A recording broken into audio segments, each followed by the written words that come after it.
আমি নবী সাল্লাল্লাহু আলাইহি সাল্লামকে সালাতে বাম হাতের উপরে ডান হাত নাভির নিচে রাখতে দেখেছি।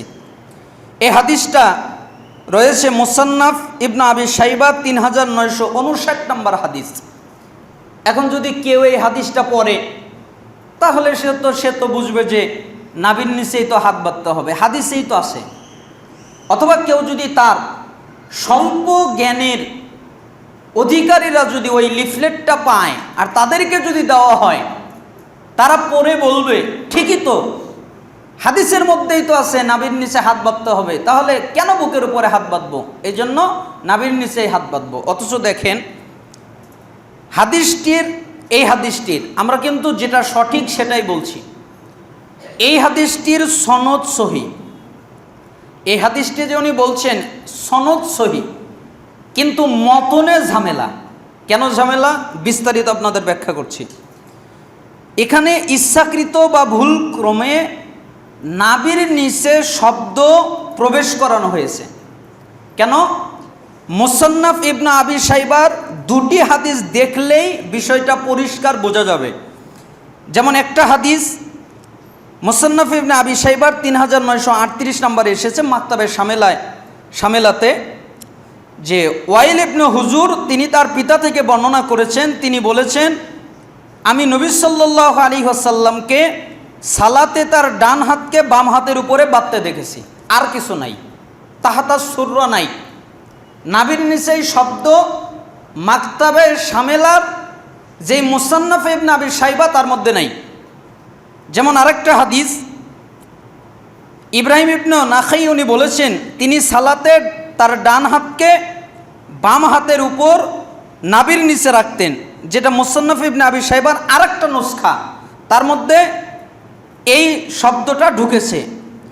দ্বিতীয় হাদিসে নাভির নিচে শব্দ আছে আর আগের হাদিসে নাভির নিচের শব্দ নাই, একই হাদিস কিন্তু নুসখাটা ভিন্ন। তাহলে আমরা একটু বিস্তারিত ব্যাখ্যা করি।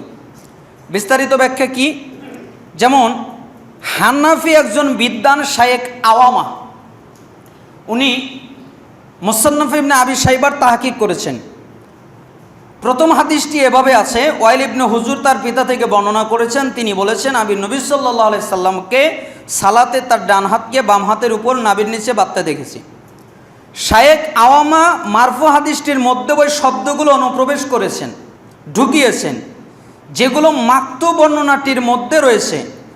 একটি জয়ীফ মাকতু বর্ণনা থেকে কিছু শব্দ নিয়ে তাই একটি সহি মারফু হাদিসের মধ্যে উনি প্রবেশ করিয়েছেন। এটি স্পষ্ট একটা বিকৃতি। এটা যে বিকৃতি তা সর্বপ্রথম পাকিস্তানের মুহাদ্দিস এবং মুহাক্কিক উস্তাদ ইরশাদুল হক আসারি রাহিমাহুল্লাহ উনি ধরিয়ে দেন যে মুসান্নাফ ইবনে আবি শাইবার মধ্যে এই শব্দটা ঢুকিয়েছে শায়েখ আওয়ামা। তিনি বলেন আল মুসান্নাফ গ্রন্থে বিকৃতি সাধন শায়েখ মোহাম্মদ আওয়ামার দুঃসাহস শিরোনামে একটা প্রবন্ধ অনেক বড় করে তিনি লেখেন, যা গবেষকদের জন্য অধ্যয়নযোগ্য। আপনারা দেখতে পারেন মাকালাতে আসারি 3য় খণ্ডের 285 থেকে 312 নম্বর পৃষ্ঠায়, যারা একটু গবেষণা করতে পারেন। তবে এখানে কয়েকটি বিষয় আমরা বলে রাখি আপনাদের সুবিধার জন্যে। 1 নম্বর পয়েন্ট, দুনিয়ার বুকে সর্বপ্রথম পাকিস্তানের করাচির ইদারাতুল কুরআন ওয়াল উলুমিল ইসলামিয়া নামক একটি হানাফি প্রকাশনী ওয়াইল ইবনে হুজুরের মারফু হাদিসটির মধ্যে নাভির নিচের অংশটুকু সংযোজন করেন। এই নুসখার আগে পৃথিবীর কোনো মুসান্নাফ ইবনে আবি শাইবায় নাভির নিচের অংশ নাই। যত নুসখা আছে পৃথিবীতে, যত নুসখা পাওয়া যায়, কোন নুসখার মধ্যে তাহাতা সুররা নাভির নিচের অংশ নাই।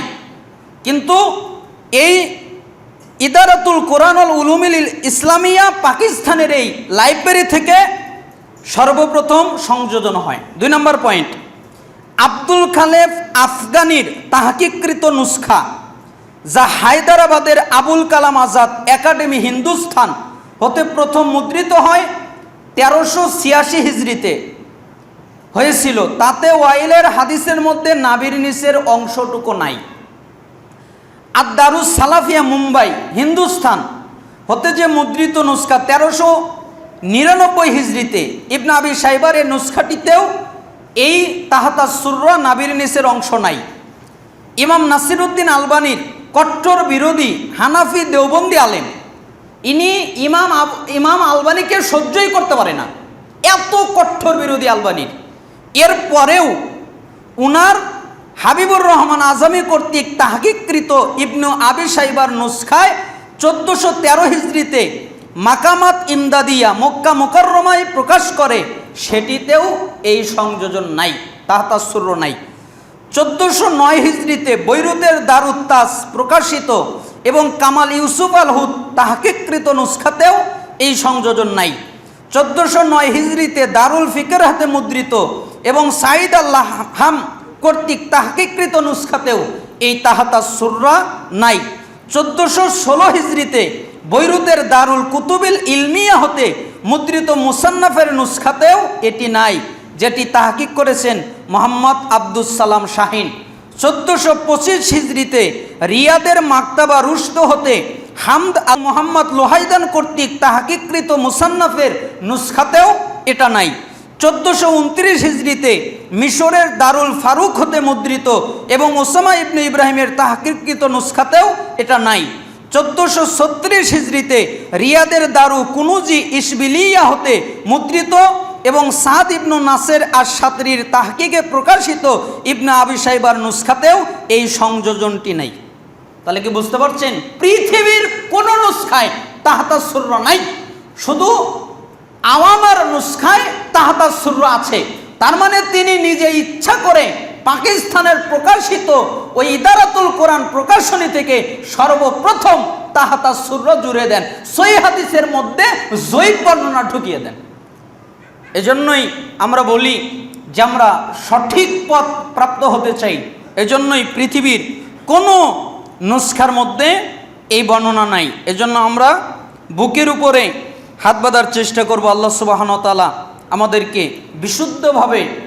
বিশুদ্ধভাবে আমল করার তৌফিক দান করুন।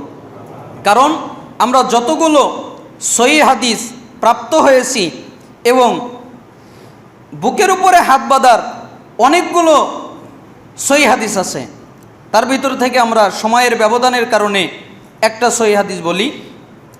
যেমন সাহাল বিন সাদ রাদিয়াল্লাহু আনহু বলেন যে লোকেদেরকে নির্দেশ দেওয়া হতো, মানুষদেরকে আদেশ করা হতো, মুসল্লি যেন সালাতের মধ্যে তার ডান হাত বাম হাতের বাহুর উপর রাখে, মানে জেরার উপরে রাখে।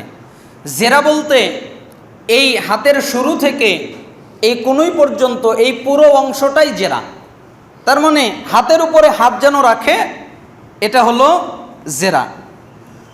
এই হাদিসটা আপনারা পাবেন সহিহ বুখারীর 740 নম্বর হাদিস, এটা হলো সহিহ বুখারীর হাদিস।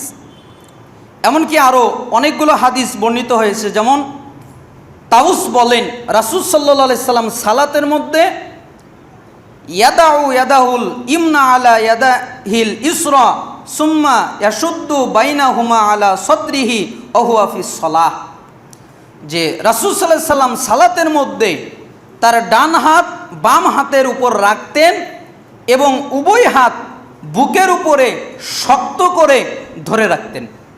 এখানেও কিন্তু একটা কারসুবি করা হয়েছে, এটা সহিহ হাদিস। এই হাদিসটা আছে হলো আবু দাউদের 759 নম্বর হাদিস। কিন্তু ভারতীয় ছাপা যেটা আবু দাউদ, এই আবু দাউদে বুকের উপরে হাত বাঁধার 4টা হাদিস আছে, কিন্তু ভারতীয় ছাপার আবু দাউদে একটা হাদিসও নাই। দেখবেন হাদিসের সিরিয়াল করেছে, যে সিরিয়ালের মধ্যে 4টা নাম্বার পার দিয়ে লাভ দিয়ে চলে গেছে, তার মানে মাঝখানের 4টা হাদিস নাই।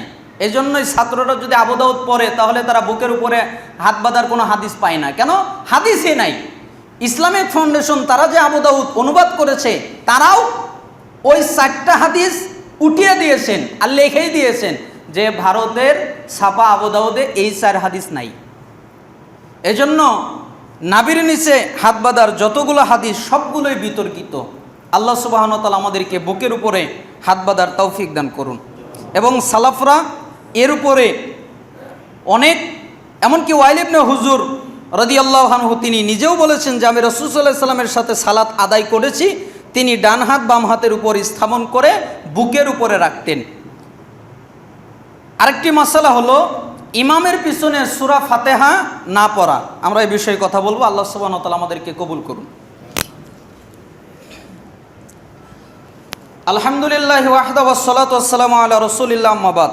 সমস্ত প্রশংসা আল্লাহ তাআলার জন্যে, সালাত এবং শান্তি বর্ষিত হোক আমাদের প্রিয় নবী মুহাম্মদ সাল্লাল্লাহু আলাইহি ওয়াসাল্লামের উপরে। এই শিরোনামে মুফতি সাহেব একটা সহিহ হাদিস পেশ করেছেন। হাদিসটা সহিহ, কিন্তু বুঝ জাল। ওই যে কিছুদিন আগে হাদিস বোঝার মূলনীতিতে আপনাদের বুঝিয়েছিলাম না, যে হাদিস সহিহ কিন্তু বুঝ জাল। তাহলে জাল হাদিস মানলে যা হবে, সহিহ হাদিসের যদি জাল ব্যাখ্যা হয় তাহলে ওই একই ক্ষতি হবে। ঠিক এই হাদিসটা সহিহ, কিন্তু বুঝটা সে দিয়েছে জাল। হাদিসটা কি? যে আবু হুরায়রা রাদিয়াল্লাহু আনহু থেকে বর্ণিত,